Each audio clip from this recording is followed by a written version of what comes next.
സ്റ്റാൻലിയുടെ വീട്ടിലെ ജോലിക്കാരനായ ആൻ്റപ്പം വിളിച്ച് അവധക്കുട്ടിച്ചാണ്ട് പറഞ്ഞ വിവരം പ്രകാരമാണ് കേട്ടോ ആലീനേനെ സ്റ്റാൻലി ഇങ്ങോട്ടേക്ക് കൊണ്ടുവന്നുള്ള കാര്യം അവധക്കുട്ടി അറിയുന്നത്. അങ്ങനെ അവധക്കുട്ടി ആകെപ്പാടെ കലിപ്പിലാണ്. അലീനയെ അവിടെ നിന്ന് അടിച്ച് പുറത്താക്കണം, അല്ലെങ്കിൽ അവളെ ഇല്ലാതാക്കണം എന്നുള്ള ലക്ഷ്യത്തോടുകൂടിയാണ് അവിടുന്ന് വരുന്നത്. അങ്ങനെ വന്നതിന് ശേഷമാണ് ആലീനയെ നേരിട്ട് കാണുന്നത് കേട്ടോ. അങ്ങനെ കാണുമ്പം തൻ്റെ മരിച്ചുപോയ ഭാര്യ ചിന്നമ്മയുടെ അതേ രൂപസാദൃശ്യം, ചിരിയും കണ്ണും മൂക്കും എല്ലാം അതുപോലെ തന്നെ, ആ വർത്താന സഹിതം അതുപോലെ തന്നെ. അത് കണ്ട് അയാൾ ആകെപ്പാടെ ഷോക്കായി നിൽക്കുകയാണ്. അലീനനെ അയാൾക്ക് നന്നേ ബോധിച്ചുട്ടോ. കണ്ട പാടെ തന്നെ തൻ്റെ കൊച്ചുമകളാണെന്ന് അയാൾ അംഗീകരിച്ചു. അത് മാത്രമല്ല, ആ ദേഷ്യവും വാശിയും വൈരാഗ്യവും എല്ലാം തന്നെ അലിഞ്ഞു പോയിട്ടോ. തൻ്റെ ഭാര്യയെപ്പോലെ, തൻ്റെ ഭാര്യയുടെ ചെറുപ്പകാലം അതേപടി കണ്ടതുപോലെ തന്നെ തോന്നുകയാണ് അയാൾക്ക്. തൻ്റെ കൊച്ചുമകളെ അയാൾക്ക് ഒരുപാട് ഇഷ്ടപ്പെടുന്നുണ്ട്. അങ്ങനെ അവധക്കുട്ടി സ്റ്റാൻലിയോട് ദേഷ്യപ്പെട്ടാണ് വന്നത്.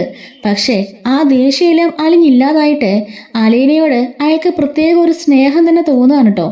ഇനി ഒരിക്കലും അവളെ പറഞ്ഞയക്കേണ്ട എന്നൊരു തീരുമാനത്തിലെത്തുകയാണ് അവധക്കുട്ടി ചായൻ. ഇതിൻ്റെ ഫസ്റ്റ് പാർട്ട് വീഡിയോ, അതായത് ഇതിൻ്റെ കംപ്ലീറ്റ് ആയിട്ടുള്ള ഡീറ്റെയിലിംഗ് വീഡിയോ നമ്മൾ ഇറ്റ്സ് മീ യാസയിൽ അപ്ലോഡ് ചെയ്തിട്ടുണ്ട്. കാണാത്തിരുന്ന് കണ്ടു നോക്കണേ. അപ്പോൾ ബാക്കി കഥ കേൾക്കാം.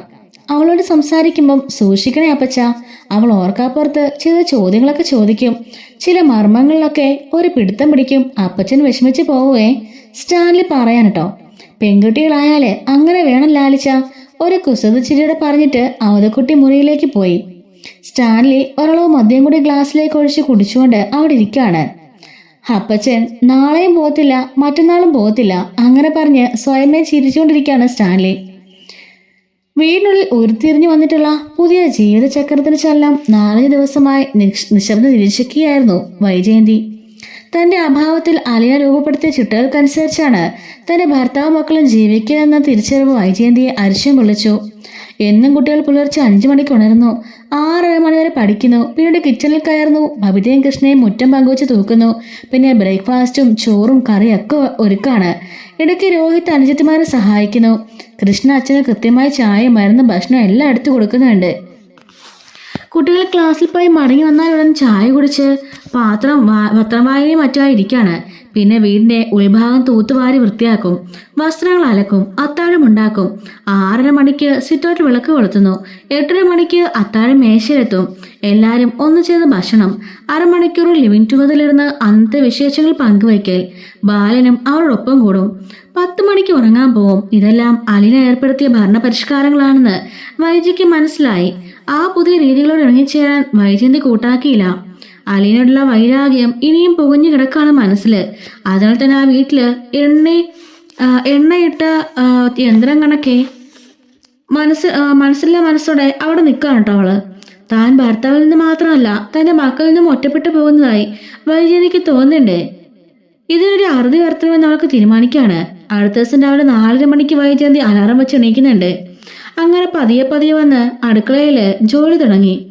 5 മണിക്ക് എണീറ്റ് വന്ന ബബിതയും കൃഷ്ണയും വൈജ കിച്ചണില് കറിക്കഴിയുന്നൊക്കെ കാണുന്നുണ്ട്. അമ്മ എന്തിനാ ഇതൊക്കെ ചെയ്യുന്നത്? അമ്മയ്ക്ക് വയ്യാതിരിക്കല്ലേ? ബബിത ചോദിക്കുമ്പം അതിന് ഇത് വലിയ പണിയൊന്നും ഇല്ലല്ലോ, എനിക്ക് കൈക്ക് കുഴപ്പമൊന്നുമില്ല. അമ്മേ, ഞങ്ങൾ ചെയ്തോളാം, അമ്മയ്ക്കിപ്പോൾ റെസ്റ്റ് വേണ്ടേ? ഞാൻ കുറെ കാലം റെസ്റ്റ് എടുത്തതല്ലേ, അത് മതി, ഞാൻ ചെയ്തോളാം എല്ലാ പണികളും. കുറച്ചു ചെയ്തു തുടങ്ങിയില്ലേ മടി പിടിച്ചു പോകും. അമ്മയല്ലല്ലോ ഇതിനു മുമ്പും ഇതൊന്നും ചെയ്തോണ്ടിരുന്നത്. ആലീന ചേച്ചി അല്ലേ? കൃഷ്ണ ചോദിച്ചു. ആലീന ചേച്ചി, അവൾ എന്നാണ് ഈ വീടിന് കയറി വന്നത്? അതിനു മുമ്പ് എത്ര വേലക്കാരിലൂടെ നിന്നിട്ടുണ്ട്. അവരെയൊന്നും പേര് നിനക്ക് ഓർമ്മയില്ലേ? വൈജയന്തിക്കും ദേഷ്യം വന്നു. ഞങ്ങൾ എന്നാൽ വീട്ടില് ജോലി ചെയ്ത വേലക്കാരിലൊക്കെ പേര് കൊടുത്തു വെക്കുന്നത്? പരീക്ഷയ്ക്ക് ക്വസ്റ്റ്യൻ വരുമോ? ബബിതയും വിട്ടുകൊടുത്തില്ല. ഈ അലീന ചേച്ചിക്ക് മാത്രം എന്താ ഇതിന്റെ പ്രത്യേകത എന്നാ ചോദിച്ചത്? ശമ്പളം മേടിച്ചുകൊണ്ട് തന്നെയല്ലേ അവളും ജോലി ചെയ്തത്? ശമ്പളം മാത്രം ഇരുന്നില്ലല്ലോ, കിമ്പളം, അതിന്റെ പുറമെ ബോണസും ദുരിതാശ്വാസവും ക്ഷാമബത്തവും എല്ലാം. വൈജയന്തി അസൂയയോടെ പറയാണ്. അതുകൊണ്ടാണ് ഞങ്ങൾ അലീന ചേച്ചിയുടെ കൂടെ പേര് മാത്രം ഓർത്തിരിക്കുന്നത്. വേലക്കാരിയും കൂലിക്കാരിയും ഒന്നും ഇല്ലാതിരുന്ന കാലത്തെ നിന്നെയൊക്കെ പ്രസവിച്ച് നിന്നെയൊക്കെ മലമൂത്രം വാരി വീട്ടിലെ സകല ജോലിയും ചെയ്ത നിന്റെ പെറ്റതള്ളക്ക് ഇപ്പോ അലീന ചേച്ചി എത്രയും പോലും വിലയില്ലല്ലേടി? എന്റെ പൊന്നെ, ഞങ്ങൾ ചുമ്മാ പറഞ്ഞതാ, ഞങ്ങളെ വിട്ടേക്ക് എന്നും പറഞ്ഞുകൊണ്ട് അവർ രണ്ടുപേരും തിരികെ പോയിട്ട് കിടക്കുന്നുണ്ട് കേട്ടോ. അങ്ങനെ അവരെണീച്ച് മിറ്റം നോക്കാൻ പോകുമ്പോൾ അവിടെ വൈജയന്തി മിറ്റം നോക്കിക്കൊണ്ടിരിക്കുകയാണ്. എന്റെ അമ്മേ, ഇതൊന്നും ചെയ്യണ്ട, അമ്മയ്ക്ക് ഇത്ര ആക്സിഡന്റ് കഴിഞ്ഞിട്ട് വന്നതല്ലേ, അതെ, ഞാൻ പറഞ്ഞങ്ങ് കേട്ടാ മതി. ഞാൻ ഈ ജോലിയും ചെയ്തോളാന്ന് പറഞ്ഞല്ലോ. പഠിക്കാനൊക്കെ ഇല്ലടി നിങ്ങൾക്ക്. മര്യാദയ്ക്ക് പോയി പഠിക്കാൻ നോക്ക്. പഠിക്കാൻ ഇത്തിരി സമയം കൂടുതൽ കിട്ടിയാ എന്താ കുഴപ്പം? അതുപോലെ തന്നെ രോഹിത്തിനെ കൊണ്ട് നിങ്ങൾ അടുക്കള പണി ചെയ്യിച്ചത് വലിയ കേമമാണെന്നാണ് വിചാരം. ഞാൻ കണ്ടു നിന്റെയൊക്കെ ഡ്രസ്സ് വരെ അവനെ കൊണ്ട് അയൺ ചെയ്യുന്നത്. അവനാണല്ലേടി, അവനൊരാണല്ലേ. ആമ്പിള്ളേര് വീട്ടു ജോലി ചെയ്താ എന്താ അവരെ കൈ ഒടിഞ്ഞു പോവോ? അന്യ വീട്ടിലൊന്നുമല്ലല്ലോ, സ്വന്തം വീട്ടിലല്ലേ. സ്വന്തം വീട്ടിൽ അനുജിത്തുമാരെ സഹായിക്കാനല്ലേ. രോഹിത്തിനാണെങ്കിൽ ചോറും കറിയും സാമ്പാറും എല്ലാം ഉണ്ടാക്കാൻ പഠിച്ചു. നല്ല രുചിയാ. അല്ല ചേച്ചി പഠിപ്പിച്ചതാ. അവളുടെ പേര് പറയല്ലേ പെണ്ണെ, എനിക്ക് കലി കയറും. വൈജയന്തി കോപത്തോടെ അവളെ തുറപ്പിച്ച് നോക്കുന്നുണ്ട്. ആൺകുട്ടികളെ പാചകം പഠിച്ചു വെച്ചാ എന്താ കുഴപ്പമെന്ന് നിനക്കറിയാവോ? അവനൊക്കെ പെണ്ണ് കിട്ടുമ്പം അച്ഛന്മാർക്ക് വെച്ച് വിളമ്പേണ്ടി വരും. രുചിയായിട്ട് വല്ലതും വെച്ചുണ്ടാക്കാൻ അറിയുന്ന ആണുങ്ങൾ അവരുടെ ഭാര്യമാരെ വെച്ചു കൊടുത്താ ഇഷ്ടപ്പെട്ടെന്ന് വരില്ല. അവരുടനെ അവളുമാരെ പാചകം പഠിപ്പിക്കാൻ ഇറങ്ങും. അത് തന്നെ തരണമെന്ന് കണ്ട് അവളൊക്കെ ഇണക്കത്തിലാട്ടി നിന്നെയൊക്കെ ജോലി ചെയ്യിപ്പിക്കുകയും ചെയ്യും. എന്നിട്ട് എന്താ അമ്മയെ കുഴപ്പം? കൃഷി ചോദിക്കാണ്. നിന്റെ അച്ഛനോട് ചെന്ന് ചോദിക്കേ. ആ മനുഷ്യൻ എന്നവരെ ഈ അടുക്കള കയറി ക്ലാസ്സെങ്കിലും കഴിയുന്നത് നീ കണ്ടിട്ടുണ്ടോ? അച്ഛനെ പഠിപ്പിക്കാൻ ഒരനുലചിച്ച് ഇല്ലാതായിപ്പോയി. രോഹിത്തിനെ പഠിപ്പിച്ച നേരത്ത് ആവായിരുന്നല്ലോ. അതെങ്ങനെ നടക്കും? നിങ്ങൾ 3 പേരെ വീട്ടുജോലി ചെയ്യിപ്പിക്കാൻ ഏൽപ്പിച്ചിട്ട് അങ്ങേരും അവളും കൂടി വേണ്ട എന്നെ കൊണ്ടൊന്നും പറയിപ്പിക്കണ്ട. അമ്മ പറയാതിരിക്കുന്നതിന് നല്ലത്. അത്രയും കുറച്ച് പൊല്യൂഷനല്ലേ ഈ വീട്ടിലുണ്ടാവുള്ളൂ. അതും പറഞ്ഞുകൊണ്ട് കൃഷ്ണ തിരിഞ്ഞു പോവാണ്. വൈജ കാലിന്റെ പെരുവിരൽ മുതൽ പെരുത്ത് കയറിയെങ്കിലും പണിപ്പെട്ട് അടങ്ങി നിൽക്കാനട്ടോ. ബബിനെയും കൃഷ്ണമോളും കൂടി അവളുടെ മുറിയിലേക്ക് പോയി ഇരിക്കുന്നുണ്ട്. അങ്ങനെ സ്റ്റാർലി അവതക്കുട്ടിച്ചായനോട് താൻ പാലായിൽ പോയി അലീനയെ കണ്ടത് മുതൽ ബാലേന്ദ്രൻ തന്നെ അവളെ ഇവിടെ കൊണ്ടുവന്ന് വിട്ടതുള്ള കാര്യങ്ങൾ മുഴുവൻ വിവരിച്ചു കഴിഞ്ഞിരിക്കുകയാണ്. നീ ഒരുപാട് കുടിച്ചു, മതി, ഇനി പോയി കിടന്നുറങ്ങാൻ നോക്ക്. അപ്പച്ചന് ഒരെണ്ണം കൂടെ. ഉറക്കത്തിന് ഒരു ഡോസ് മരുന്ന് വേണ്ട. അപ്പച്ചൻ എന്താ ഒരെണ്ണം കൊണ്ട് നിർത്തിയത്? ചിന്നമ്മയെ പേടിച്ചാണോ? ഒറിജിനൽ ചിന്നമ്മനെ ഞാൻ പേടിച്ചിട്ടില്ല, പിന്നെയാ നിന്റെ ഈ ഡ്യൂപ്ലിക്കേറ്റ്. അപ്പച്ച, ഒറിജിനൽ ചിന്നമ്മ ഇത് തന്നെയാ അപ്പച്ചനും ചിന്നമ്മേ. പിന്നെ ഞാനും എല്ലാം കൂടി ചേർന്നുണ്ടാക്കിയ ഒരു ഉഗ്രൻ ചിന്നമ്മ. പാണ്ടൻ ബ്ലാക്കൽ ചിന്നമ്മ വേറൊരു വീട്ടിൽ തന്നതല്ലായിരുന്നോ? ഇത് നമ്മുടെ വീട്ടിലെ നമ്മുടെ സ്വന്തം ചിന്നമ്മയാ, അത് വേറെ കാര്യം. സ്റ്റാൻലി അവിടെ ഇരുന്ന് ചിരിച്ചു. ലാലിച്ച, നിനക്ക് നല്ലതുപോലെ തലക്ക് പിടിച്ചിട്ടുണ്ട്. ഇനി മതി, നീ പോയി കിടക്ക്. അങ്ങനെ ഒഴിവാക്കാൻ നോക്കണ്ട. അപ്പച്ചൻ എന്തുകൊണ്ടാ ഒറ്റയെടുത്ത് നിർത്തിയത് പറ. എനിക്കറിയണം. അവൾക്ക് ഇഷ്ടമായതുകൊണ്ടല്ലേ? അത് പിന്നെ നമ്മൾ കണ്ടമാനം കുടിച്ചു ചെന്ന് കുഴഞ്ഞാടിന്നാല് ആർക്കാ ഇഷ്ടപ്പെടുന്നേ? ലാലിച്ച, അവളുടെ മുമ്പില് നമുക്ക് നമ്മുടെ വില കളയാത്. പിന്നെ അവൾക്ക് നമ്മളുടെ ഒരു മതിപ്പ് തോന്നോ? ഇല്ല. അപ്പച്ചനിപ്പ ചിന്നമ്മയുടെ മതിപ്പ് കിട്ടിട്ട് എന്തിനാ? അല്ല എന്തിനാ? നമ്മളോട് സ്നേഹമുള്ളവരുടെ മതിപ്പ് നമുക്ക് കിട്ടണ്ടേ? ഒക്കെ സമ്മതിച്ചു. പക്ഷെ മിനിയാന്ന് തിരിച്ചു പോകാൻ വന്ന അപ്പച്ചനെന്തിനാ പോകാത്ത ഇവിടെ തന്നെ ചുറ്റിപ്പറ്റി നിൽക്കുന്നേ? അത് പറ. എനിക്കങ്ങനെ ധൃതിയൊന്നും ഇല്ലായിരുന്നു, അതുകൊണ്ടാ. ചുമ്മാ പോവാ അപ്പച്ച. ഞാനത് വിചാരിച്ചു എന്റെ കൂടെ ഇത് 2 ദിവസം വെള്ളം അടിക്കാൻ വേണ്ടിയാണെന്ന്. പക്ഷെ അപ്പച്ചന് വെള്ളമൊന്നും വേണ്ട. അപ്പച്ചൻ അതിനേക്കാളും വലുത് ചിന്നമ്മയുമായിട്ടുള്ള കൂട്ടുകെട്ടാണ് അല്ലേ അപ്പച്ച? അപ്പച്ചൻ സത്യം പറ. ഇങ്ങനെ മനസ്സിൽ വെച്ചോണ്ടിരിക്കുകയല്ലേ? എടാ ലാലിച്ച, നീ ഭയങ്കര പൂസ. നീ എന്താ പറഞ്ഞത് പോലും നിനക്കറിയത്തില്ല. ശരിയാ, ഞാൻ പൂസ. പക്ഷെ അപ്പച്ചൻ പൂസല്ലല്ലോ. അപ്പച്ചന് സത്യം പറയാലോ. തുറന്നു പറ അപ്പച്ച, എങ്ങനെയുണ്ട് എന്റെ മോള്? നല്ല മോളല്ലേ? അത് ഞാൻ സമ്മതിച്ചല്ലോ. സുന്ദരിയാ, മിടിക്കിയ. അല്ലെന്ന് ആര് പറഞ്ഞു? അപ്പച്ചൻ്റെ മോളെ വല്ലാതങ്ങ് ഇഷ്ടപ്പെട്ടു, ശരിയല്ലേ? അപ്പച്ചൻ അറിയാലോ, ഞാനിവിടെ ലോകത്തിന്റെ ഈ കോണില് ഒറ്റയ്ക്ക് ജീവിക്കുക. ആരുമില്ല, നന്ദിയുള്ള കുറച്ച് നായ്ക്കളും മാത്രം. അപ്പൊ എനിക്കൊരു രാജകുമാരി കിട്ടിയത് അപ്പച്ചൻ അറിഞ്ഞോ? ഞാൻ അവളുടെ പേര് മാറ്റി പ്രിൻസസ്. ഞാൻ എന്റെ രാജകുമാരിയെ കൊണ്ട് ലോകം മുഴുവൻ ചുറ്റി സഞ്ചരിക്കും. അത് കൊള്ളാം, നല്ലതാ. എന്നെ കൂടി കൊണ്ടുപോണേ. ആരെയും കൊണ്ടുപോവില്ല. ഞങ്ങൾ അപ്പനും മോളും മാത്രം. ഞങ്ങൾ ആകാശത്തിൽ കൂടി പറക്കും, മഞ്ഞുമലയിൽ കൂടി ഓടും, കടലിൽ നീന്തും. ഇതൊക്കെ നടക്കുന്ന കാര്യമാണോ? ഞങ്ങൾ തിരിച്ചു വന്നു കഴിഞ്ഞാൽ പിന്നെ രാജകുമാരുടെ കല്യാണം അത് ഞാൻ രാജകീയമായിട്ട് തന്നെ നടത്തും. കോടീശ്വരനായ ഏതെങ്കിലും ഒരു ക്രിസ്ത്യാനി ചെറുക്കനെ കൊണ്ട് ഞാൻ അവളുടെ കഴുത്തിൽ മിന്നു കെട്ടിക്കും. അതെല്ലാം വേണ്ടത് തന്നെയാ. അവൾക്ക് ജീവിതത്തിൽ ഒരു കുറവുണ്ടാവരുത് അപ്പച്ച. അവൾ സന്തോഷമായിട്ട് ജീവിക്കണം. ഒരുപാട് സങ്കടം അനുഭവിച്ചിട്ട് വന്നവളാ. അപ്പച്ചൻ അറിയാലോ. ഒക്കെ ശരി തന്നെ. പക്ഷെ നിനക്ക് വേറെ മക്കളുണ്ടെന്നുള്ളത് മറക്കരുത്. ആ മക്കളെ പോലെയാണോ അപ്പച്ച എൻ്റെ ഈ മകള്? ഇവളെ ഇവിടെ എവിടായിരുന്നെന്ന് അപ്പച്ചൻ അറിയാലോ. 23 കൊല്ലം ആരോരും ഇല്ലാതെ ഒരു അനാഥാരത്തില്. സ്റ്റാൻലി കുപ്പിയെടുത്ത് ഗ്ലാസ്സിലേക്ക് മദ്യം പകരാൻ ഭാവിച്ചപ്പോ അവതക്കുട്ടി തടഞ്ഞു. മതി, വേണ്ട, ഇനി വേണ്ട, എണീക്ക്. മതിയെങ്കിൽ മതി. അവതക്കുട്ടിച്ചൻ മകനെ പിടിച്ചെഴുന്നേൽപ്പിച്ചു. ആൻ്റപ്പൻ വിളിച്ച് കസേരകളും ഡീപ്പോയും ഗ്ലാസും കുപ്പിയും എല്ലാം എടുക്കാൻ പറഞ്ഞു. എന്നെ ആരും പിടിക്കണ്ട, ഒറ്റയ്ക്കാൻ ജീവിച്ചത് ആരും എന്നെ താങ്ങിയിട്ടില്ല. സ്റ്റാൻലി അവതക്കുട്ടിച്ചാൻ്റെ കൈക്ക് പിടിച്ച് മാറ്റി. ഇടനാഴിയുടെ പോകുന്നിടയിൽ അയാൾ ആരോടുമില്ലാതെ ആവലാതിപ്പെട്ടു. ആരോരുമില്ലാതെ 23 വർഷം. സ്റ്റാൻലിയെ മുറിയിലെത്തിച്ച് ഉറങ്ങാൻ കിടത്തിയിട്ട് തിരിച്ചു പോകുന്നിടയിൽ അവതക്കുട്ടി അലിയുടെ മുറിയിൽ ഒരു നിമിഷം നിന്നു. വാതിൽ ചാരിട്ടേ ഉള്ളൂ. അലീന ഇതുവരെ ഉറങ്ങാൻ കിടന്നില്ലേ? വാതിലടയ്ക്കാതെയാണോ കുട്ടി കിടക്കുന്നത്? അവതക്കുട്ടി ചോദിച്ചു. വാതിൽ തുറന്നു നോക്കി. അലീന മേശമേൽ തലവെച്ച് കിടപ്പുണ്ട്. അനക്കമൊന്നുമില്ല. അവതക്കുട്ടിച്ചാൻ അടുത്തേക്ക് വന്നു. മോളെ, നീ എന്താ കസേരയിലിരുന്ന് ഉറങ്ങിപ്പോയോ? അലീന പെട്ടെന്ന് ചാടി എഴുന്നേക്കാണ്. അവളുടെ കണ്ണും കവളും ഒക്കെ നനഞ്ഞിരിക്കുന്നു. അവതക്കുട്ടിച്ചാൻ വല്ലാണ്ടായി. എന്തിനാ മോളെ നീ കരഞ്ഞത്? എന്തു പറ്റി? അലീന എത്ര അടക്കിയിട്ടും കണ്ണിനടക്കാൻ കഴിഞ്ഞില്ല. അവൾ വിതുങ്ങിപ്പോയിട്ടോ. കാര്യം എന്താന്ന് പറ. ആരെങ്കിലും നിന്നെ വഴക്ക് പറഞ്ഞോ? ഇല്ല. അവൾ കണ്ണു അടച്ചു. പിന്നെ എന്താ? എനിക്കിവിടുന്ന് പോയാൽ മതിയായിരുന്നു. അലീനയുടെ വാക്കുകളൊക്കെ ഇടറാണ്. അവതക്കുട്ടി ഒന്നുകൂടി ടെൻഷൻ ആവുന്നില്ല കേട്ടോ. മേശമേൽ കൈമുട്ടുകളൊന്നും ഇരുന്ന് കഴുത്തിനെ കൊണ്ട് മുഖം കുനിച്ചിരിക്കുകയാണ് അലീന. ഇടയ്ക്കിടെ അവൾ നെടുവീർപ്പിടുന്നുണ്ട്. അവതക്കുട്ടി സോഫയിൽ നിന്ന് എഴുന്നേറ്റ് അലീനയുടെ അരികെ ചെന്നു. മോളെ, അയാളെ പതിയെ വിളിക്കുന്നുണ്ട്. അലീന മെല്ലെ മുഖം തിരിച്ച് നോക്കുമ്പം അവളുടെ കവകളൊക്കെ നനഞ്ഞിരിക്കുകയാണ്. നീ ആ വീട്ടിലെ കാര്യങ്ങൾ ഓർത്ത് വിഷമിക്കുന്നത് എന്തിനാ? നിന്നെ കൊണ്ടൊക്കെ കഴിയുന്നതും അതിലപ്പുറവും നീ അവർക്ക് വേണ്ടി ബുദ്ധിമുട്ടിയില്ലേ? നിന്റെ കുറ്റം കൊണ്ടല്ലല്ലോ അവിടുന്ന് പോരേണ്ടി വന്നതും. കടപ്പാട്ടൂർ വീട്ടില് താൻ എത്തിയത് മുതൽക്കുള്ള പ്രധാനപ്പെട്ട സംഭവങ്ങളുടെ ഒരു ലഘു വിവരണം ഇതിനകം തന്നെ അലീന അവതക്കുട്ടിക്കാരെ നൽകി കഴിഞ്ഞിട്ടോ. അവരല്ലേ മോളെ നിന്നോട് നന്ദികേട് കാട്ടിയത്? നീ അവർക്കിടെ എന്തെല്ലാം ചെയ്തു? നന്ദികേടൊന്നും ആരും കാണിച്ചില്ലേ വല്യപ്പച്ച. എല്ലാവരും എന്നെ സ്നേഹിക്കുകയേ ചെയ്തുള്ളൂ. എൻ്റെ സഹോദരങ്ങളാണെന്ന് അറിയാഞ്ഞോണ്ടല്ലേ ഞാൻ അവരെ സ്നേഹിച്ചത്. ഞാനൊരു ചേച്ചിയാണെന്ന് അറിയാതെയാ അവർ എന്നെ സ്നേഹിച്ചത്. അതിനല്ലേ കൂടുതൽ വില. നിന്റെ അമ്മയ്ക്ക് പക്ഷേ നിന്നെ കണ്ണവിടത്ത് കാണരുതല്ലോ. അമ്മയ്ക്ക് അറിയില്ലല്ലോ ഞാൻ അമ്മയുടെ മോളാണെന്ന്. അറിഞ്ഞാൽ അമ്മ എന്തുമാത്രം വിഷമിക്കും. അറിയിക്കാൻ പറ്റില്ലല്ലോ.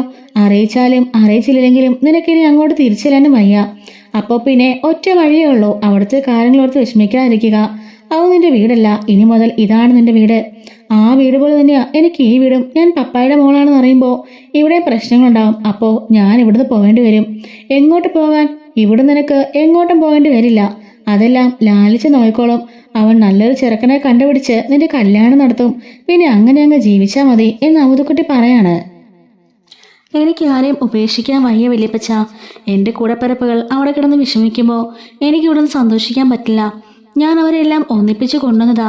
ഇപ്പൊ കണ്ടില്ലേ, അമ്മ തിരിച്ചു വന്നോടെ എല്ലാം പൊളിഞ്ഞു. അവർക്ക് ഭയങ്കര സങ്കടമുണ്ട്. ഭവിതയും രോഹിത്തിനെയും വിളിച്ച് സംസാരിച്ചപ്പോൾ എനിക്ക് മനസ്സിലായി. അലീന വീണ്ടും കരയാണ്. ഇന്ന് നീ അങ്ങോട്ട് തിരിച്ചു വന്നാൽ തന്നെ ആ സ്ത്രീ നിന്നെ വീട്ടിൽ കയറ്റോ? ഇല്ലല്ലോ. അലീന മിണ്ടാതെ നിൽക്കാണ്. സാരമില്ല, അവതക്കുട്ടിച്ചാൻ ആശ്വസിപ്പിക്കുന്നുണ്ട്. അവരെങ്ങനെയോ ജീവിക്കട്ടെ, അവരുടെ വിധിയാണെന്ന് സമാധാനിക്കുക. ഇവിടെ നിനക്കൊരു കുറവും വരാതെ ലാലിച്ചു നോക്കിക്കോളും. അവതക്കുട്ടിച്ചായൻ വാക്കുകൾ അലീനെ അങ്ങനെ സന്തോഷിപ്പിച്ചില്ല കേട്ടോ. വന്ന് കിടക്കും മോളെ. അവതക്കുട്ടിച്ചായൻ അവളുടെ കൈക്ക് പിടിച്ച് എഴുന്നേൽപ്പിച്ചു. കിടക്കയിൽ കൊണ്ടിരുത്തി. എനിക്കിന്ന് രാത്രി ഉറക്കം വരില്ല. അവൾ ആരോടൊന്നില്ലാതെ പറയാണ്. കണ്ണടച്ചു കിടന്നോ. കുറച്ചു കഴിയുമ്പോൾ തനിയും ഉറക്കം വന്നോളും. അലീന കിടന്നു കഴിഞ്ഞിട്ടേ അവതക്കുട്ടിച്ചായൻ മുറിവിട്ട് പോയുള്ളൂ കേട്ടോ. ആൻ്റപ്പനും ഡ്രൈവർ ബൈജുവിനും പൗലോസിനുമെല്ലാം അത്ഭുതമായിരുന്നു. ഇതെന്ത് കഥയെന്ന് അവർക്ക് മനസ്സിലായില്ല. ഏതോ അനാഥാലയത്തിൽ ജീവിച്ച ഏതോ വീട്ടിൽ വേലക്കാരി എന്ന പെണ്ണിനെ സ്റ്റാൻലി VIP പോലെ കൊണ്ടു നടക്കുന്നതിൻ്റെ രഹസ്യം എന്താണെന്ന് പിടികിട്ടാഞ്ഞിട്ടാണ് ബൈജു പൊന്നൂർക്ക് ഫോൺ ചെയ്തത്. കൊളുത്തൂപ്പുഴ ബംഗ്ലാവിൽ സ്റ്റാൻലിയോടൊപ്പം ഒരു പെണ്ണ് വന്ന് കൂടിയിട്ടുണ്ടെന്ന് രഹസ്യവിവരം നൽകിയത്. അവതക്കുട്ടിച്ചായൻ പാഞ്ഞെത്തിയതോടെ കാര്യത്തിനൊരു തീരുമാനം ഉണ്ടാവുമെന്നാണ് ബൈജുവും പൗലോസും ആൻ്റപ്പനും പ്രതീക്ഷിച്ചത്. എന്നാൽ യാതൊരു തീരുമാനം ഉണ്ടായെന്ന് മാത്രമല്ല, പുലിപോലെ പാഞ്ഞു വന്ന അവതക്കുട്ടി ആ പെണ്ണിന് മുമ്പിൽ ഇണങ്ങിയ പൂച്ചയെപ്പോലെ വിധേയനാകുകയും ചെയ്തിരിക്കുന്നു. അങ്ങനെ ആൻ്റപ്പനും ബൈജുവും കൂടി അവതക്കുട്ടിച്ചാണ് ചോദിക്കുന്നുണ്ട്, ഈ പെങ്കൊച്ച് ഏതാണെന്ന് ഒരു പിടിയും കിട്ടുന്നില്ല. കേണൽ സാബിൻ്റെ എല്ലാ സ്വന്തക്കാരെയും എനിക്ക് ഒരുമാതിരി പരിചയമുണ്ടല്ലോ. അവതക്കുട്ടിച്ചാൻ പക്ഷേ വിട്ടുകൊടുത്തില്ല. എനിക്കും അറിയാമടാ എൻ്റെ എല്ലാ സ്വന്തക്കാരെയും. ഈ പെങ്കൊച്ചിനെ മാത്രം ഞാൻ ആദ്യമായിട്ടാണ് കാണുന്നേ. ലാലിച്ചനോട് ചോദിച്ചിട്ട് കുറച്ച് കഴിഞ്ഞ് പറയാമെന്ന് അവൻ പറയുന്നേ. നിന്നോട് അവൻ വല്ലതും പറഞ്ഞോ? ഇല്ല. എന്നാ അവൻ പറയുമ്പോൾ അറിഞ്ഞാൽ മതി. അതോടെ ആൻ്റപ്പൻ മിണ്ടാതെ നിൽക്കുകയാണ്. ഒടുവിൽ ബൈജു ആൻ്റപ്പനോട് പറഞ്ഞു, ഇനി ഒറ്റ വഴിയും കൂടെ ഉണ്ട്. അതെന്താ? തൽക്കാലം ആൻ്റപ്പ ചേട്ടൻ അതറിയണ്ട. ആൻ്റപ്പന് യജമാന ഭക്തി അല്പം കൂടുതലാണെന്ന് ബൈജുവിനറിയാം. പലപ്പോഴും ബൈജുവിന് അബദ്ധം പറ്റിയിട്ടുണ്ട്. വല്ലതും വിട്ടു പറഞ്ഞു പോയാൽ അത് മുതലാളിയുടെ ചെവിയിലെത്തും.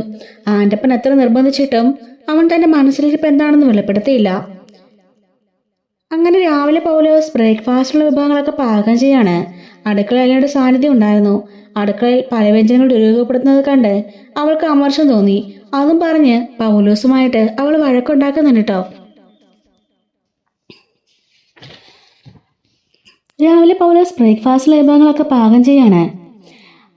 പച്ചക്കറികളും പഴങ്ങളും മത്സ്യം മാംസമെല്ലാം ആവശ്യത്തിലധികമാണ് വാങ്ങിക്കൂട്ടിയിരിക്കുന്നത്. മിച്ചം വരുന്ന പച്ചക്കറി സാധനങ്ങൾ വാടി കേടുവന്ന് കെട്ടുപോകുന്നുണ്ട്. തക്കാളിയിലോ വഴുതനങ്ങയിലോ ബീൻസിലോ ഒക്കെ ചെറിയൊരു പുള്ളിക്കുത്ത് കണ്ടാൽ തന്നെ അപ്പോഴേ എടുത്ത് കളയും. അതുപോലെ ഓറഞ്ച്, ഏത്തപ്പഴം എല്ലാം തന്നെ എടുത്ത് കളഞ്ഞുകൊണ്ടേ ഇരിക്കുകയാണ്. അതും 3-4 ദിവസമായി അലീന ഇങ്ങനെ പലതും കാണുന്നുണ്ട്. 500ഉം 1000ഉം കൊടുത്ത് വാങ്ങുന്ന മീനൊക്കെ പൗലോസ് കൈകാര്യം ചെയ്യുന്ന രീതി അലിനെ രോക്ഷം കൊള്ളിച്ചിരുന്നു. ഒരു മരത്തടിയിലേക്ക് വലിയ മീനെടുത്ത് വെച്ച് വലിയ വെട്ടികുത്തുകൊണ്ട് പൗലോസിന്റെ മനോധർമ്മം അനുസരിച്ച് ഓരോ വെട്ടുവെട്ടും. വാലിന്റെയും ചെറുകിന്റെ തലടക്ക് കൂടെ മാംസലമായി കുറെ ഭാഗം വെട്ടി നീക്കും. പൗലോസ് ചിക്കൻ കഷ്ണമാക്കുമ്പോഴും ഇത് തന്നെ സംഭവിക്കുന്നു. പാകം ചെയ്തിട്ട് മിച്ചം ഭക്ഷണ സാധനങ്ങൾ നേരെ കമ്പോസ്റ്റ് കുഴിയിലേക്കാണ് പോണത്. ഇതെന്തിനാ ഇങ്ങനെ നശിപ്പിച്ച് കളയുന്നത്? എടുത്ത് ഫ്രിഡ്ജിൽ വെച്ചൂടെ? എന്നിട്ട് ആര് കഴിക്കാനാ മോളെ? മുതലാളിക്ക് ഫ്രിഡ്ജിൽ വെച്ചതൊന്നും ഇഷ്ടമല്ല. ഇവിടുത്തെ നായ്ക്കൾക്ക് കൊടുത്തൂടെ? അവറ്റകൾക്കുള്ള ഐറ്റം വേറെയാ. ഇവിടെയുള്ള ജോലിക്കാർക്ക് കഴിക്കാമല്ലോ. അതൊക്കെ പിന്നെ ചൂടാക്കി എടുക്കണം. മെനക്കേടാ കൊച്ചേ. അല്ലാതെ തന്നെ ആവശ്യം വെച്ച പണിയുണ്ട്. മുതലാളിക്ക് 3-4 ജോലിക്കാർക്കും വെച്ചു വിളമ്പുന്നതാണോ വലിയ ജോലി?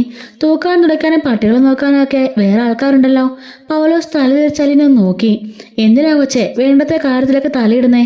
ഇവിടെ ഇതൊക്കെ വർഷങ്ങളായിട്ട് ഇങ്ങനെ തന്നെയാ. മുതലാളിക്ക് പരാതിയൊക്കെ ഉണ്ടെന്ന് നോക്കിയിട്ട് പോരെ താൻ? ആ പറഞ്ഞ രീതി അലിനിക്ക് ഒട്ടും ഇഷ്ടപ്പെട്ടില്ല. അതുപോലല്ലോ ഭക്ഷണം കിട്ടാതെ ലോകത്ത് എത്രയോ കുഞ്ഞുങ്ങൾ വിശന്ന് മരിക്കുന്നുണ്ട്. എത്ര അനാഥാലയങ്ങളിൽ വൃദ്ധരും കുഞ്ഞുങ്ങളും വിശന്ന് മരിക്കുന്നു.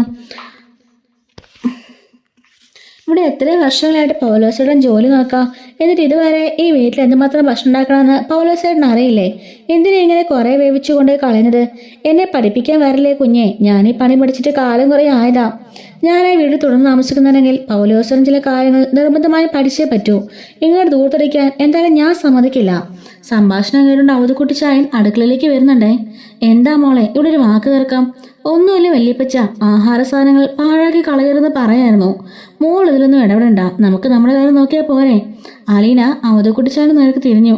ഭക്ഷണം വെറുതെ കളഞ്ഞത് എവിടെ കണ്ടാലും ഞാൻ ഇടപെടാൻ വല്യപ്പച്ച.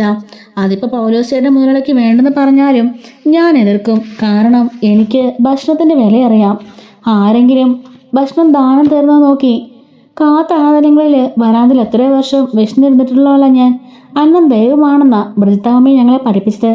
ശാന്തവും സുദൃഢവുമായിരുന്നു അലീനയുടെ വാക്കുകൾ. അവധക്കുട്ടിച്ചായൻ വല്ലാതായി. അനാഥാലയത്തെക്കുറിച്ചുള്ള പരാമർശം അയാളുടെ നെഞ്ചിലേക്കൊരു മുൾക്കുത്തായി. പൗലോസെ, നീ ഇനി മുതൽ അതൊക്കെ ഒന്ന് ശ്രദ്ധിച്ചേക്കണം. കുറച്ചൊക്കെ നോക്കിയും കണ്ടും ചെയ്യണം കേട്ടോ. പൗലോസ് കേൾക്കാത്ത മട്ടിൽ നിന്നു. മോളിങ്ങി വന്നേ, ഞാൻ വേറെ കാര്യം ചോദിക്കട്ടെ? അവധക്കുട്ടിച്ചായൻ അവളെ തോളത്ത് പിടിച്ചുകൊണ്ട് അടുക്കളയിൽ നിന്ന് നയത്തിൽ കൂട്ടിക്കൊണ്ടുപോയി. മോളെന്ന് ഇടയ്ക്കിടയ്ക്ക് അനാഥത്തിന്റെ കാര്യമൊക്കെ പറയുന്നേ? ബംഗ്ലാവിന് മുന്നിലെ നീണ്ട വരാന്തയിലേക്ക് കടന്നിട്ട് അവധക്കുട്ടിച്ചായൻ ചോദിച്ചു. ഇന്നലെയും ഇതേപോലെ തന്നെ ഏതാണ്ട് പറഞ്ഞു. നമ്മൾ അനാഥാലയത്തിലാ ജീവിച്ചെന്നൊക്കെ എന്തിനാ മറ്റുള്ളവർ കേൾക്കുന്നേ? നമുക്കല്ലേ അതിന്റെ മോശം. അനാഥാലയത്തിന്റെ കാര്യമൊക്കെ മറന്നു കളയണ്ടായോ? ആലിന നിന്നു. മുഖം അല്പം ചേർച്ചിട്ട് അവധക്കുട്ടിച്ചായനെ നോക്കി. അനാഥാലയങ്ങളുടെ കാര്യം മറന്നാ പിന്നെ ഞാൻ ഇല്ല വല്യപ്പച്ച. കൈക്കുഞ്ഞായിരുന്നപ്പോൾ മുതൽ 23 വർഷം ഞാൻ ജീവിച്ച വീടാ അത്. എന്റെ സ്വന്തം തറവാട്. അതിനെ മുറ്റത്താ ഞാൻ പിച്ച വെച്ചത്. അപ്പനെയും അമ്മേനെയും കൂടപ്പിറപ്പുകളെയും വല്യപ്പച്ചമാരെയും വല്യമ്മച്ചമാരെയും എല്ലാം എനിക്ക് ആദ്യം തന്നത് അനാഥാലയ. അത് മറന്നിട്ടൊരു ജീവിതം എനിക്ക് വേണ്ട. അഗതി മന്ദിരത്തിൽ ജീവിച്ചോളാണെന്ന് ഞാൻ എവിടെയും പറയും. അതിലെനിക്ക് ഒരു കുറച്ചിലും ഇല്ല. അവധക്കുട്ടിച്ചായന് അല്പം ക്ഷീണം തോന്നിയെങ്കിലും അതിനൊപ്പം തന്നെ അഭിമാനവും കൊണ്ടുട്ടോ. അവൾ കുറച്ച് നിലപാടുകളുണ്ട്, സ്വന്തമായ കാഴ്ചപ്പാടുണ്ട്. തൻ്റെ കൊച്ചുമകള് നല്ല ധൈര്യശാലിയാണെന്ന് അദ്ദേഹത്തിന് മനസ്സിലായി. മോളെ, ഞാൻ പറഞ്ഞത് വേറൊന്നും കൊണ്ടല്ല. നമ്മുടെ വീട്ടിലെ ജോലിക്കാരുടെയൊക്കെ മുമ്പിൽ നമ്മൾ ഇങ്ങനെയൊക്കെ പറഞ്ഞാലേ അവർ നമ്മളെ കുറച്ചേ കാണൂ. നമ്മളെ താഴ്ത്തി കിട്ടാൻ നമ്മളതിന് അവസരം കൊടുക്കണോ? അലിന് തർക്കിക്കാൻ നിന്നില്ല കേട്ടോ. അവള് മൗനമായിട്ട് നിൽക്കുകയാണ്. അടുക്കളയിലെ മറ്റൊരു സംഭാഷണം നടക്കുന്നുണ്ടായിരുന്നു. പൗലോസും പട്ടികളെ പരിപാലിക്കുന്ന രാജപ്പനും ബൈജുവും അടുക്കളയിൽ ഒത്തുകൂടിയിട്ടോ. ആൻ്റെപ്പം മാത്രം ഉണ്ടായിരുന്നില്ല. ഞാനുണ്ടല്ലോ ഈ പരിപാടി തുടങ്ങിയിട്ട് കൊല്ലം കുറെ ആയി. എന്നെയാ പഠിപ്പിക്കാൻ വന്നിരിക്കുന്നേ, ഞാനൊരു പോലത്തെ ഒരു പെണ്ണ്. പൗലോസ് അമർഷം തരാതെ പറഞ്ഞുകൊണ്ടിരുന്നു. നല്ല രണ്ടെണ്ണം പറഞ്ഞു കൊടുക്കാൻ മേലായിരുന്നോ പൗലോസ് ചേട്ടാ? ബൈജു ചോദിച്ചു. ഞാൻ പറഞ്ഞു വല്ലതും പറയണ്ടെങ്കിൽ മുതലാളിയോട് ചെന്ന് പറയാൻ, എന്നെ ഭരിക്കാനൊന്നും വരണ്ടാന്ന്. അവസാനം അവൾ നമുക്ക് പാരയാവോ പൗലോസ് ചേട്ടാ? രാജപ്പൻ ചോദിക്കാണ്. മിക്കവാറും ബൈജു പറയുന്നുണ്ട്. നമ്മൾ തിരിച്ച് അങ്ങോട്ടൊരു പാര വെച്ച് കൊടുത്താലോ? രാജപ്പൻ ചോദിക്കുന്നുണ്ട്. മുതലാളിയുടെ ആരാണെന്ന് അറിയാതെ എങ്ങനെയാ? പാര ബൂമറാങ് പോലെ നമ്മുടെ നേർക്ക് തിരിച്ചു വന്നാലോ? ഞാനാദ്യം വിചാരിച്ചത് വേറെ ഏതോ പെൺകുട്ടിയാണെന്നാ, ഒരു പീസിനെ ഒപ്പിച്ചെടുത്താണെന്നാ ഞാൻ കരുതിയത്. അങ്ങനെയൊന്നും അല്ല. ഞാൻ കഴിഞ്ഞ രാത്രിയിൽ ജനലിൽ കൂടി നോക്കിയതാ. അവൾ ഒറ്റയ്ക്കാ ഉറക്കം. മുതലാളി മുകളിൽ തന്നെ ഉണ്ടായിരുന്നു. രാജപ്പൻ വെളിപ്പെടുത്തി. ഫോക്കേഴ്സ് ആണെങ്കിൽ മുതലാളിയുടെ അപ്പച്ചൻ വന്നപ്പോൾ ഇവിടുന്ന് ഓടിക്കായിരുന്നല്ലോ. ഇത് വേറെന്തോ കേസാ. മുതലാളിയുടെ അപ്പച്ചനെയാണെങ്കിൽ മോളെന്ന് വിളിക്കുന്നേ. പൗലോസേട്ടൻ എന്തായാലും ഈ കേസ് വെറുതെ ഇടല്ലേ. നമ്മൾ ആദ്യമേ ഒരു പരാതി കൊടുത്തിട്ടില്ലേക്കെന്ന് നല്ലത്, ബൈജു പറഞ്ഞു. അത് ശരിയാണെന്ന് രാജപ്പനും തോന്നി. സ്റ്റാൻലി മോർണിംഗ് വാക്കിന് പോയി തിരിച്ചെത്തിയപ്പോഴാണ് പൗലോസേട്ടൻ തല ചോറിഞ്ഞോണ്ട് ചെന്നത്. ലക്ഷണം കണ്ടപ്പോഴേ സ്റ്റാൻലി പരാതി മണത്തറിഞ്ഞു. എന്താ പൗലോസേ? എനിക്കൊരു കാര്യം പറയാണ്ട്, പറഞ്ഞോ. ഞാൻ എത്ര വർഷമായിട്ട് ഇവിടുത്തെ കുക്കാ. ആരും എന്നെ ഇന്നവരെ എൻ്റെ മുഖത്ത് നോക്കി മോശമായിട്ടൊന്നും പറഞ്ഞിട്ടില്ല. മുതലാളി പോലും ഒരു കുറ്റം പറഞ്ഞ് കേട്ടില്ല. കാര്യം പറയടോ. ആ പെങ്കച്ച് എന്നെ ഇത് ഭരിക്കാൻ വന്നു. ഞാനോട് ജോലിക്ക് നിൽക്കുന്ന ഇഷ്ടമില്ലെങ്കിൽ മുതലാളി ഒറ്റ വാക്ക് പറഞ്ഞാൽ മതി, ഞാൻ പോയിക്കോളാം. ആര്യനോട് കാര്യമാണോ ഞാനീ പറയുന്നേ? അതെ. കേക്കട്ടെ. അവൾ എങ്ങനെയാണ് തന്നെ ഭരിക്കുന്നത്? മുതലാളിക്ക് അറിയാലോ, കേടായ പച്ചക്കറിയൊക്കെ നമ്മൾ എടുത്തു കളയും. പുഴുവരച്ചതൊക്കെ എന്തിനു കൊള്ളാം? 2-3 ചീഞ്ഞ് സവാളയും മുളച്ച് നാലഞ്ച് ചുവന്നുകളയും അങ്ങനെയൊക്കെ കളഞ്ഞതിനാ എന്നോട് ഇത്രയും ചാട്ടം. മീൻ്റെ തല കളയാൻ പാടില്ല, വാല് കളയാൻ പാടില്ല, മുല്ല് കളയാൻ പാടില്ലെന്നൊക്കെ, കോഴി കാല് കളയാൻ പാടില്ല. എന്തൊക്കെ നിയമങ്ങളാ! ആ കൊച്ചു അനാഥാലയത്തിലോ മറ്റോ ജീവിച്ച കാലത്ത് അവിടെയൊന്നും കളയാറില്ലായിരുന്നത്രേ. അവിടെ ഇങ്ങനെയൊക്കെ പറ്റും. അതുപോലെ ഇവിടെ നടക്കോ? സ്റ്റാൻലിക്ക് ഇപ്പോൾ അല്പം നാണക്കേട് തോന്നി. അതുപോലെ തന്നെ ആഹാരം വല്ലതും മിച്ചം വന്നാ ഇവിടുത്തെ ജോലിക്കാര് തിന്നു തീർത്തോളണമെന്ന് ഞാൻ ആദ്യം കേൾക്കുകയാ. ഇങ്ങനെയൊക്കെ അത് മാത്രമല്ല, പിടിച്ച് ചെലവാക്കിക്കൊള്ളുന്നൊരു മുന്നറിയിപ്പും. അതായത് കുറഞ്ഞ വിലയുടെ സാധനങ്ങൾ കുറച്ചേ വാങ്ങിച്ചാൽ മതിയെന്ന്. അങ്ങനെയാണെങ്കിൽ എനിക്ക് വല്ല പിശുക്കൻ്റെ വീട്ടിലും പോയി നിന്നാൽ പോരെ? മുതലാളിയുടെ കുക്കായിട്ട് നിൽക്കണോ? അതുകൊണ്ട് മുതലാളിയുടെ ഒന്നുകിൽ എന്നെ പിരിച്ചു വിട്ടേക്കണം, അല്ലെങ്കിൽ ആ കൊച്ചിനോട് എൻ്റെ കയ്യെ കയറി പിടിക്കരുതെന്ന് പറയണം. നീ പോയിക്കോ പൗലോസേ, ഞാൻ വേണ്ടത് ചെയ്തോളാം. പൗലോസ് പോയി. രാവിലെ ബ്രേക്ക്ഫാസ്റ്റ് ഇരുന്നപ്പോൾ സ്റ്റാൻലി അലിനോട് ചോദിച്ചു. അലിനെ ഇന്ന് അടുക്കളയിൽ കയറി പൗലോസിനെ വഴക്കുണ്ടാക്കിയോ? വഴക്കൊന്നും ഉണ്ടാക്കിയില്ല. ആഹാര സാധനങ്ങൾ വെറുതെ നഷ്ടപ്പെടുത്തരുതെന്ന് പറഞ്ഞു. നീ എന്തിനാ ഇവിടുത്തെ ജോലിക്കാരിയായിട്ട് തർക്കത്തിനൊക്കെ ഗുസ്തിക്കും പോകുന്നത്? നാണക്കേട്. നമുക്കൊരു അന്തസ്സല്ലേ? അവർ എന്ത് വേണമെങ്കിലും ചെയ്തോട്ടെ. നീ ആ ഭാഗത്ത് നോക്കാനേ പോകണ്ട. ഭക്ഷണം വെറുതെ പാഴാക്കി കളന്ന് കണ്ടിട്ടാ ഞാൻ. അതെല്ലാം ഞാൻ നോക്കിക്കോളാം. ഞാനും ഇവളോട് പറഞ്ഞതല്ല ആലിച്ച. തലപ്പടിക്കാരാണെങ്കിൽ ഒന്നും രണ്ടും പറഞ്ഞൊരു രസമുണ്ട്. ഇത് ചുമ്മാ അടുക്കളക്കാരനോട്. അലീന ഒന്നും മിണ്ടാതിരുന്ന് ഭക്ഷണം കഴിച്ചു. സ്റ്റാൻലി കൂടുതലൊന്നും പറഞ്ഞില്ല. പൗലോസ് ഓണമുറുടെ വാതിലപ്പുറം നിന്ന് എല്ലാം കേൾക്കുന്നുണ്ടായിരുന്നു. അയാൾക്ക് തൃപ്തിയായിട്ടോ. അലീന അന്ന ദിവസം അടുക്കള ഭാഗത്തേക്ക് പോയതേയില്ല. എന്നാൽ പിറ്റേന്ന് രാവിലെ അവൾ അടുക്കളയിലെത്തി. മാർക്കറ്റിൽ പോയിരുന്ന ആൻ്റപ്പനും ബൈജുവും കൂടി അതിനകം തിരിച്ചെത്തിട്ടോ. ചിക്കനും മീനും മറ്റു സാധനങ്ങളുമെല്ലാം അവർ സ്ലാബിൽ കൊണ്ടുവന്ന് വെക്കുന്നുണ്ട്. പൗലോസ് ചേട്ടാ, മീൻ വെട്ടുമ്പോൾ സൂക്ഷിക്കണേ, ബൈജു അലീനയുടെ നേർക്കുന്ന കണ്ണറിഞ്ഞിട്ട് പറഞ്ഞിട്ടോ. അത്രയുള്ള ബൈജു. ഞാനൊരു സ്കെയിലെടുത്ത് വെച്ചിട്ടുണ്ട്, അളന്ന് വെട്ടാൻ. തലയും വാലും പോകരുതല്ലോ. സൂപ്പ് വെച്ച് കുറെ അനാഥ കുഞ്ഞുങ്ങൾക്ക് കൊടുക്കണം. അലീന വെറുതെ അങ്ങിങ്ങ് നോക്കിക്കൊണ്ട് സ്ലാബിനുകളിലൂടെ നിന്നു. നെയ്മീനാണ് വാങ്ങിക്കൊണ്ട് വന്നിരിക്കുന്നത്. 3-3.5 കിലോ വരും ഒരെണ്ണം. പൗലോസിന് അപ്പോൾ തന്നെ മീൻ വെട്ടണമെന്ന് തോന്നി. അതും അലീനയുടെ മുമ്പിൽ വെച്ച് തന്നെ. സാധാരണ ബ്രേക്ക്ഫാസ്റ്റ് കഴിഞ്ഞിട്ടാണ് മീൻ വെട്ടുക. ചെയ്തുകൊണ്ടിരുന്ന പണി അവിടെ ഇട്ട് പൗലോസ് വന്നു. മീൻ വാൽ പിടിച്ച് തൂക്കിയെടുത്തുകൊണ്ട് പോയി തടിമുട്ടിയിൽ വെച്ചു. അലീനയ്ക്ക് കാണാൻ പാകത്തിന് ഒതുങ്ങി നിന്നിട്ട് മീനിന്റെ വാൽഭാഗത്ത് ഒറ്റ വെട്ട്. വാലിനോടൊപ്പം 1/2 കിലോ മാംസവും കൂടി പോയി. തലഭാഗത്തും ഒറ്റ വെട്ട്. അവിടെയും ഏതാണ്ട് 3/4 കിലോളം മാംസം തലയെ പറ്റി വീണു. അലീനെ കാണുകെ പൗലോസ് വാലും തലയും എടുത്തുകൊണ്ടുപോയി വേസ്റ്റ് ബക്കറ്റിലേക്ക് തള്ളി അടപ്പ് മൂടി. ബൈജുവും രാജപ്പനും ആ പരിപാടി നന്നെ ഇഷ്ടപ്പെട്ടു. തലയും വാലും അത്രയും വെച്ച് കളഞ്ഞിരുന്ന പൗലോസ് ചേട്ടാ, അതും സെന്റിമീറ്റർ വെച്ച് അളന്ന് നോക്കിയെന്നവര് നോക്കി നിൽക്കുമ്പം, ഇതുകൊണ്ട് എന്റെ പണി പോകുന്നെങ്കിൽ പോട്ടടോ ബൈജു. പൗലോസ് കൃത്രിമ ഗൗരവത്തിൽ പറയാണ്. എല്ലാരും കൂടി അലീനക്കിട്ട് പണിയെടുക്കാൻ നോക്കുകയാണ് കേട്ടോ. അയാൾ മീൻ അവിടെയിട്ട് ആദ്യം ചെയ്തുകൊണ്ടിരുന്ന ജോലിയിലേക്ക് മടങ്ങി. അലീനെ കൈകളിൽ മാറിൽ പിണച്ചു കിട്ടി. അത് എന്തിന്റെ അടയാളമാണെന്ന് അറിയാവുന്ന 2 പേർക്ക് മാത്രമാണ്. അതിലെല്ലാം മരിച്ചുപോയി. വിരുത്ത മമ്മി. 2ാമത്തെ ആൾ രേവതിക്കുട്ടിയാണ്. പൗലോസ് ചേട്ടാ, അലീന ശാന്തസ്വരത്തിൽ വിളിച്ചു. പൗലോസ് പാതി തലതിരിച്ച് നോക്കിയിട്ട് ആ വിളി അവഗണിച്ചു കളഞ്ഞു. പൗലോസ് ചേട്ടനെ ഞാൻ വിളിച്ചത്. അലീനയുടെ സ്വരത്തിൽ അല്പം ഗൗരവം കലർന്നു. പൗലോസ് അവളുടെ നേർക്ക് തിരിഞ്ഞു. വെല്ലുവിളിക്കുമ്പോലെ അവളെ നോക്കി. ആ വേസ്റ്റ് ബാസ്കറ്റിൽ കൊണ്ടുപോയി കളഞ്ഞ മീൻ എടുത്തുകൊണ്ടുവന്ന് സ്ലാബിലോട്ട് വെക്ക്, അലി നിർദ്ദേശിച്ചു. അയ്യേ, എനിക്കതിനിപ്പം നേരെയില്ലല്ലോ കുഞ്ഞേ, പൗലോസ് പരിഹാസ സ്വരത്തിൽ പറഞ്ഞു. അത് കഴിഞ്ഞിട്ട് മതി പൗലോസ് ചേട്ടാ ബാക്കി ജോലികളൊക്കെ. അലിയുടെ ശബ്ദത്തില് മൂർച്ചയേറിട്ടോ. പൗലോസ് ഉടൻ വിട്ടുതിരിഞ്ഞ് വാതിൽ കടന്ന് അപ്രത്യക്ഷനായി. അലീന അവിടെ അനങ്ങാതെ തന്നെ നിൽക്കാണ്. കാളി മുറുകുന്നെന്ന് കണ്ടപ്പോൾ ബൈജുനി രാജപ്പനും ആൻ്റപ്പനും രസം പിടിച്ചിട്ടോ. ആദ്യം അവധുക്കുട്ടിച്ചാനാണോ വന്നത്? എന്താ മോളെ പ്രശ്നം? ഒരു ചെറിയ കാര്യമുള്ള വല്യപ്പച്ച, പക്ഷെ ഒരു കൊടുങ്കാറ്റിനെ അടക്കി പിടിച്ചിരിക്കുന്ന പോലെയാ അവളുടെ മുഖഭാവം കണ്ടപ്പോ. കാര്യം ചെറുതല്ലെന്ന് അയാൾക്ക് മനസ്സിലായി. സ്റ്റാൻലി അടുക്കള വാതിൽ കടന്നു വന്നു. പിറകെ പൗലോസും. അലീന, എന്താ ഇവിടെ വഴക്ക്? സ്റ്റാൻലി ഗൗരവസ്വരത്തിൽ ചോദിച്ചു. പൗലോസ് ചേട്ടനോട് ഞാൻ എന്താ പറഞ്ഞത്? അല്ലാണ്ട് വാക്കുകള് ചുട്ട പഴുക്കുന്നുണ്ട്. ആ ബാസ്കറ്റിലിട്ട സാധനം പെറുക്കി സ്ലാബിൽ വെക്കാനല്ലേ? അതനുസരിക്കാൻ മനസ്സിലെങ്കിൽ ഇനി ഈ വീട്ടിലെ ഒരു ജോലിയും പൗലോസേട്ടൻ ചെയ്യണ്ട. പൗലോസ് ഒരാശ്രയത്തിനായി സ്റ്റാൻലിയെ നോക്കി. സ്റ്റാൻലി അന്താളിച്ച് നിൽക്കുകയാണ് കേട്ടോ. അലീനയുടെ മറ്റൊരു ഭാവം കാണുകയാണ് അയാൾ. അവളുടെ മുഖത്തൊരു ജ്വാലയുണ്ടെന്ന് അയാൾക്ക് തോന്നി. മുതലാളി പറയട്ടെ, ചെയ്യണോ വേണ്ടയോന്ന്? പൗലോസ് സ്റ്റാൻലിയുടെ അടുത്തേക്ക് ഒരു ചുവടുകൂടി നീങ്ങിയിരുന്നു. മുതലാളിയുടെ മകളാ പറഞ്ഞത്. അയാളുടെ ശബ്ദമുയർന്നു. എന്റെ പപ്പയുടെ പൈസ ദൂരത്തെറിച്ച് കളയാൻ ഞാൻ സമ്മതിക്കില്ല. അവധുക്കുട്ടിച്ചായന്റെ കാൽവിരൽ മുതൽ നെറുകെ വരെ ഒരു കോരിത്തിരിപ്പ് പാഞ്ഞു കയറിയിട്ടോ. സ്റ്റാൻലിയും സ്തംഭിച്ച് നിൽക്കുകയാണ്. തന്നെ പപ്പയെന്ന് വിളിക്കാൻ താൻ അവൾക്ക് സമ്മതം നൽകിയിരുന്നതാണ്.